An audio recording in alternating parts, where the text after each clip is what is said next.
नमस्कार, मैं हूँ प्रीति रॉय और स्वागत है आपका स्वदेशवाणी में। इस समाचार के प्रायोजक हैं डीड्स इंफ्रा, सबका सपना, रांची में घर हो अपना। आइए नजर डालते हैं आज की महत्वपूर्ण खबरों पर। सबसे पहले अंतर्राष्ट्रीय खबरें। पाकिस्तान फिल्म इंडस्ट्री को इमरान खान की नसीहत, बॉलीवुड को कॉपी करने के बजाय कुछ ओरिजिनल बनाओ। पाकिस्तान के प्रधानमंत्री इमरान खान ने देश के फिल्म निर्माताओं से आग्रह किया है कि वो बॉलीवुड को कॉपी करने के बजाय मूल सामग्री पर ध्यान केंद्रित करें और फिल्म निर्माण के नए तरीकों को अपनाएं। लड़ाई में कब्जाए हथियार और टैंक पाकिस्तान पहुंचा रहा है तालिबान, आतंकियों के पीछे खड़ा पाकिस्तान। अफगानिस्तान ने ये दावा किया है कि तालिबान ने संघर्ष के दौरान जिन जिलों पर कब्जा किया है, वहां से टैंक और अन्य सैन्य उपकरण पाकिस्तान भेज रहा है। अब यह साफ होता जा रहा है कि पाकिस्तान ही अफगानिस्तान में युद्ध लड़ रहा है। पड़ोसी मुल्कों में फिर बढ़ा खतरा। बांग्लादेश में 28 जून के बजाय 1 जुलाई से लागू होगा संपूर्ण लॉकडाउन। पड़ोसी मुल्क बांग्लादेश में अब 28 जून के बजाय 1 जुलाई को लॉकडाउन लगाया जाएगा। कैबिनेट डिवीजन के जिला और फील्ड एडमिन विंग के अतिरिक्त सचिव एसके रफीकुल इस्लाम ने द डेली स्टार को बताया कि 1 जुलाई से पूरे बांग्लादेश में लॉकडाउन लागू करने का निर्णय लिया गया है। अब नजर डालेंगे राष्ट्रीय खबरों पर। कोरोना के डेल्टा प्लस वेरिएंट के खिलाफ चल रहा कोविशील्ड और कोवैक्सीन का टेस्ट डेल्टा वेरिएंट के खिलाफ प्रभावी। भारत में बनी कोवैक्सीन और कोविशील्ड दोनों ही कोरोना वायरस के चिंता बढ़ाने वाले डेल्टा वेरिएंट के खिलाफ प्रभावी हैं। सरकार के मुताबिक ये दोनों वैक्सीन कोरोना सभी वेरिएंट्स के खिलाफ प्रभावी हैं। सरकार ने यह दावा किया है कि दोनों ही वैक्सीन कोरोना के अल्फा, बीटा, गामा और डेल्टा वेरिएंट के खिलाफ कारगर है। सुप्रीम कोर्ट की समिति ने सभी उच्च न्यायालय की वेबसाइटों में दिव्यांगों के लिए विशेष पहल की। न्याय व्यवस्था को अब आम लोगों के लिए सुलभ बनाने के लिए विशेष पहल की जा रही है। इसी कड़ी में सुप्रीम कोर्ट की ई समिति एक विशेष पहल लेकर आई है, जहां सभी उच्च न्यायालय वेबसाइटों में अब कैप्चा है जो दिव्यांग व्यक्तियों के लिए सुलभ है। यह जानकारी कानून और न्याय मंत्रालय ने दी है। अब विवादित जमीनों की खरीद बिक्री पर लगेगी लगाम। ई अदालतों को भूमि अभिलेखों से जोड़ेगी सरकार।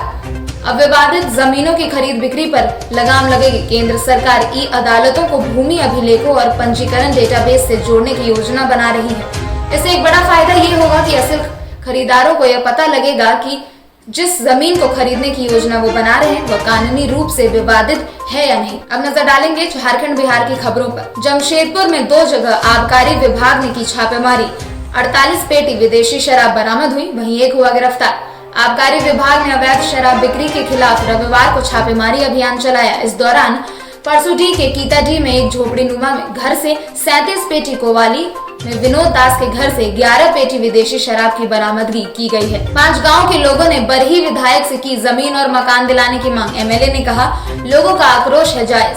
चौपारण प्रखंड के दहर पंचायत के उग्रवाद प्रभावित 6 गाँव के दलित भूइयां परिवार के लोगों ने रविवार को बरही विधायक उमाशंकर अकेला के आवास का घेराव किया। आक्रोशित लोग हथिंदर, सोहरा, भदान, कैरी, पिपरहारी, लालकिशुन चक, इचाक गांव से यहां पहुंचे थे। कोरोना योद्धा बनकर घर घर जाएंगे कांग्रेसी, पार्टी के लिए तैयार करेंगे जमीन। झारखंड की सत्ता में झामुमो का भागीदार कांग्रेस संताल परागना में आउटरीच कार्यक्रम के बहाने जमीन पर रीच बनाने के फिराक में। दरअसल कांग्रेस संताल परगना में अपनी खोई राजनीतिक जमीन को किसी भी सूरत में हासिल करने के लिए उतावली है। पटना में किराए की गाड़ी को बुक कराकर अपराधी लूट और हत्या को दे रहे हैं अंजाम। पुलिस के लिए चुनौती बना क्राइम का नया ट्रेंड।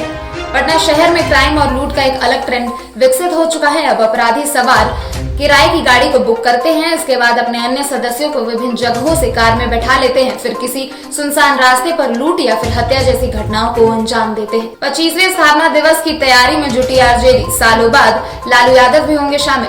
राष्ट्रीय जनता दल 5 जुलाई को पार्टी स्थापना दिवस की तैयारी में जुट चुकी है। पार्टी के 25 वर्ष पूरे होने पर सिल्वर जुबली मनाने की तैयारी चल रही है। इसको लेकर शनिवार की रात पार्टी प्रवक्ताओं की राबड़ी आवास पर बैठक भी हुई थी। अब नजर डालेंगे खेल जगत की खबरों पर। 3 साल में दूसरी बार टूटा युवराज सिंह का रिकॉर्ड। एक ओवर में 6 छक्के लगाकर 362.50 की स्ट्राइक रेट से बनाई गई थी 50। ऑस्ट्रिया के बाद रोमानियाई क्रिकेटर ने तोड़ा इनका रिकॉर्ड। अमित पंघाल ओलंपिक में टॉप सीड और वर्ल्ड नंबर 1 रैंक के साथ रिंग में उतरेंगे। ऐसा करने वाले पहले भारतीय बॉक्सर बने। भारतीय महिला रेसलर विनेश फोगाट के बाद अब बॉक्सर अमित पंघाल ने भी बड़ी उपलब्धि हासिल की है। यह दोनों एथलीट अपने अपने इवेंट में नंबर 1 वरीयता के साथ साथ नंबर 1 रैंक के साथ रिंग में उतरेंगे। ये थी आज की महत्वपूर्ण खबरें। कल फिर मिलेंगे इसी समय पर। तब तक के लिए बने रहें स्वदेशवाणी के साथ ही इन खबरों को विस्तार से जानने के लिए और देश और दुनिया से जुड़ी बड़ी खबरों के लिए हमारी ऑफिशियल वेबसाइट www.swadeshwani.com पर लॉगिन करें और स्वदेशवाणी के ऐप को इंस्टॉल करें। धन्यवाद। अगर आप हमारा चैनल देख रहे हैं तो प्लीज इस चैनल को लाइक, शेयर और सब्सक्राइब जरूर करें ताकि हम आपको देश विदेश तक की खबरों से अपडेट रख सकें। स्वदेश वाणी।